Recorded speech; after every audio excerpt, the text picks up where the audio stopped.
stage in Carnegie Hall. And all of us know it takes a whole lot of practice to get there. But a group of Broken Arrow students can now add the world's most famous stage to their resumes. Photojournalist Michael Woods and I went along for the ride. There's a sound to New York City and a heartbeat. The cultural capital of America, proving ground for untold thousands of hopeful young artists, actors, and musicians. And now, joining their ranks, 172 kids from Broken Arrow, Oklahoma.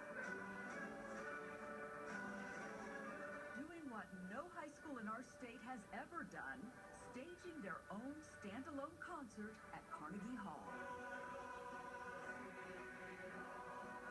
The performance included kids from drama, choir, orchestra, and band. Many have never even been on an airplane. Gosh, I'm going to be telling stories about this for years. Much less to New York City. It is definitely not Broken Arrow. If you think about what's happening, it's not normal. Mark Fry is the executive director of Broken Arrow's Fine Arts program and the driving force behind BA's Carnegie Hall performance. For him, this is a dream 2 years in the making. This is an experience that I will never forget. Because what it's really all about is giving kids an opportunity. But it's a long road from Broken Arrow to Carnegie Hall, and not just in distance. To get on this stage, it takes more than practice. It takes a whole lot of cash. The price tag for taking 172 kids, 6 cellos, 5 tubas, 4 timpani drums, and a host of strings, brass, and woodwind instruments to New York City? Almost $500,000. We sold a fundraising catalog, 33 boxes worth of cookie dough. candles, Amish jam, jewelry. Chocolates. And lots of Some of them sold their plasma even. Are you serious? Absolutely. But it wasn't all blood, sweat, and chocolate sales. In March, the kids got a boost from one of Broken Arrow's most famous alums, who swept into town promising to do everything she could to help. And I'm thinking, when are they going to get this opportunity? It's such a small window in our life that we get to play Carnegie Hall. And I never take it for granted, and I wanted to see everybody get to go. Her masterclass at the BA Performing Arts Center raised $30,000, which helped pay for airfare. Her support helped the kids believe they belong here, on the world's most famous stage. The program ranged from classical music to Broadway numbers to an original piece set to the words of the kids themselves.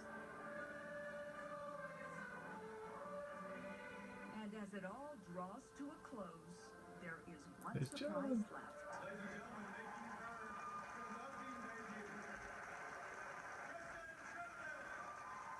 She came dressed in tiger black and gold, but she was missing one thing. It just so happens that I made a very sparkling. There are moments in life when time stands still. I still can't even comprehend it. That's how crazy it was. When reality exceeds expectation. It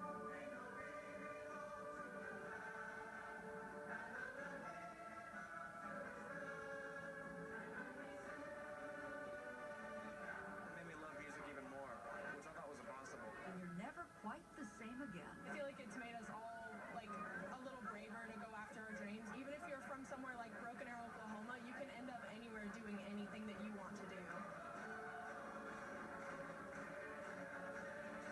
This is one of those moments. 172 dreams coming true at Carnegie Hall. Well, the trip was a huge success by any standard, but there was a major bump in the road on the way to New York City. Tune in to 6 in the morning tomorrow and find out why it took the cooperation of everyone from a Florida high school to a New York City music store willing to open on Easter morning for that show to go on. That was a crazy story too. I just heard it tonight, so you'll want to hear what that is. Yeah, it was something though. Those kids were great. Trip of a lifetime. Well, isn't that something that they got to do that? It's just amazing. And we have such so good. a wonderful state song too. I know, I love that. I was going to get on it. It was fun. It sure was. Well, in the midst of massive flooding, a street collapsed in Baltimore.